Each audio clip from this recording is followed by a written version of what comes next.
Halo teman-teman, bagaimana kabarnya? Perkenalkan, nama saya Ahmad Raihan Nasi. Saya di sini akan menjelaskan tentang unsur internal wacana. Tapi sebelumnya, apa itu wacana? Menurut Tarigan, wacana merupakan satuan bahasa yang terlengkap dan tertinggi atau terbesar di atas kalimat atau klausa dengan koherensi dan kohesi yang berkesinambungan serta mempunyai awal dan akhir yang nyata, disampaikannya secara lisan atau tulisan. Jadi, analisis wacana merupakan suatu kajian unit bahasa yang meneliti atau menganalisis bahasa yang digunakan secara alamiah, baik dalam bentuk tulis maupun dalam bentuk lisan terhadap para penggunanya. Dalam wacana memiliki dua unsur pendukung utama, yaitu unsur dalam atau internal dan juga unsur luar atau eksternal. Pada unsur dalam berkaitan dengan aspek formal kebahasaan, sedangkan unsur eksternal berkaitan dengan hal-hal di luar wacana. Setelah tadi membahas pengertian wacana, sekarang kita masuk apa itu unsur internal wacana. Unsur internal adalah bagian atau unsur pokok dan penting dalam sebuah wacana. Dikatakan unsur pokok karena unsur internal pada wacana diibaratkan sebagai penggerak, karena tanpa adanya unsur internal maka sebuah wacana tidak akan memiliki makna dan arti. Adapun unsur internal terdiri dari satuan kata dan kalimat. Pada susunan kalimat yang besar, kata merupakan bagian dari kalimat, karena sebuah kalimat bisa terdiri dari beberapa kata yang membentuk suatu pengertian yang utuh dan selesai jika dilisankan.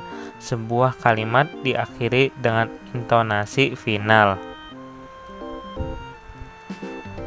Kata atau kalimat yang berkedudukan sebagai wacana harus memiliki makna yang lengkap, informasi dan konteksnya jelas untuk mendukung sebuah tuturan yang utuh.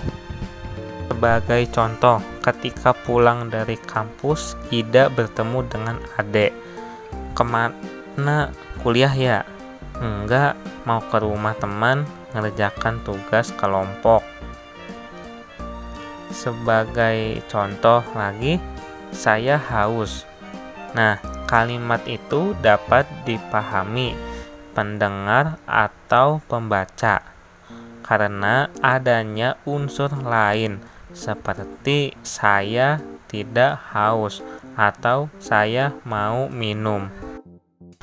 Teks adalah hasil dari proses wacana. Dalam prosesnya terdapat nilai-nilai ideologi, emosi, dan kepentingan lain dari seorang penulis wacana. Untuk memahami makna suatu teks tidak dapat dilepaskan hanya dari pemahaman teks itu sendiri. Akan tetapi konteks yang menyertai teks tersebut harus dipahami dan ditafsirkan, karena pemahaman makna dan teks akan terhambat jika si pembaca salah dalam penafsiran konteksnya.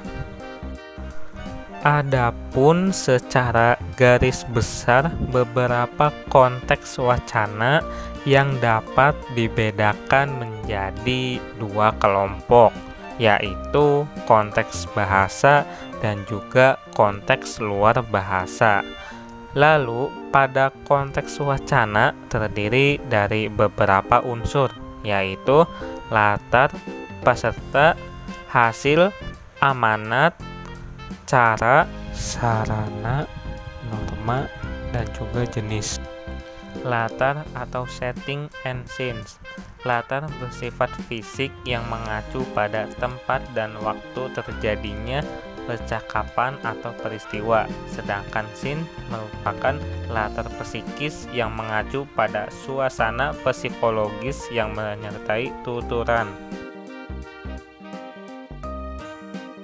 Sebagai contoh pada wacana berikut, waktu pukul 8 malam, si jangkung sudah tampak sunyi, seperti kuburan. Terpaksa aku menutup pintu rumah dan meregangkan otot di tempat tidur. Aku terbangun pukul 6 pagi. Tidak kusangka, ternyata matahari telah bersinar di ufuk timur, sedangkan jalanan sudah disesaki oleh banyak orang yang berlalu lalang. Peserta atau participants.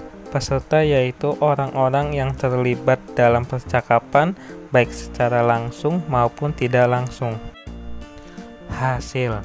Hasil mengacu kepada tujuan akhir dan tanggapan dari suatu pembicaraan yang memang diharapkan oleh penutur. Amanat. Amanat mengacu pada bentuk dan isi amanat.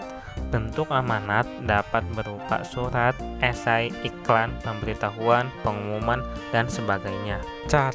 Cara mengacu pada pelaksanaan percakapan, misalnya dengan cara bersemangat, santai, maupun tenang. Selanjutnya, sarana. Sarana merupakan wahana komunikasi yang dapat mengacu pada pemakaian bahasa, apakah secara lisan atau tertulis. Norma. Norma mengacu pada aturan-aturan perilaku peserta percakapan, misalnya diskusi yang cenderung bersifat dua arah, sedangkan pidato cenderung satu arah. Selanjutnya, jenis. Jenis mengacu pada jenis wacana yang disampaikan, misalnya wacana koran dan wacana puisi. Oke teman-teman, itu tadi materi tentang unsur internal wacana, dan semoga saja videonya bermanfaat ya. Sampai bertemu di video selanjutnya.